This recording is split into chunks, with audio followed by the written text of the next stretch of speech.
పశ్చిమ గోదావరి జిల్లాలో ఓ వృద్ధురాలు పురుగుల మందు తాగి ఆత్మహత్య చేసుకుంటున్నానంటూ రిలీజ్ చేసిన వీడియో సామాజిక మాధ్యమాల్లో వైరల్గా మారింది.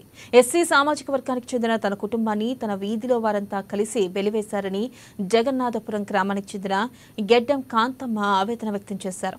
కుల బహిష్కరణ చేశారని దీనివల్ల తాను మనస్తాపం చెంది పురుగుల మందు తాగి ఆత్మహత్య చేసుకుంటున్నానని వీడియో రిలీజ్ చేసింది. ఈ విషయంపై అధికారులకు ఫిర్యాదు చేసినా పట్టించుకోవడం లేదంటూ వాపోయింది.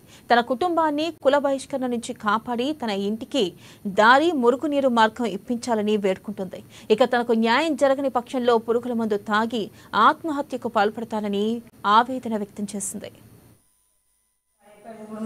నాకు న్యాయం తీర్చలేదండి. ఎవరైనా పంచాయతీ వాళ్ళేంటి సంతకం మరేంటి ఇది రాజేసి ఏంటండి బొమ్మ వెంకటేశ్వర గారు ముత్తర్ సత్యనారాయణ ఎవరు తీర్చలేదండి. ఇద్దరు కొడుకులు చనిపోయారు, భర్త చనిపోయారండి, పెళ్ళి ఎక్కడో ఎక్కడ చేసుకుని వచ్చిందండి.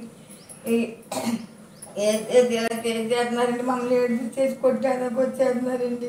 పెళ్ళి ఎక్కడికి దూరంగా వెళ్ళింది, ఇల్లు పట్టుకొని అక్కడ స్వాద అయిపోయింది. పక్క కూడా ఏరియా చేసి మమ్మల్ని మంచట్లేదు, చెట్టట్లేదండి. మాకు ఎవరు న్యాయం తీర్చలేదండి.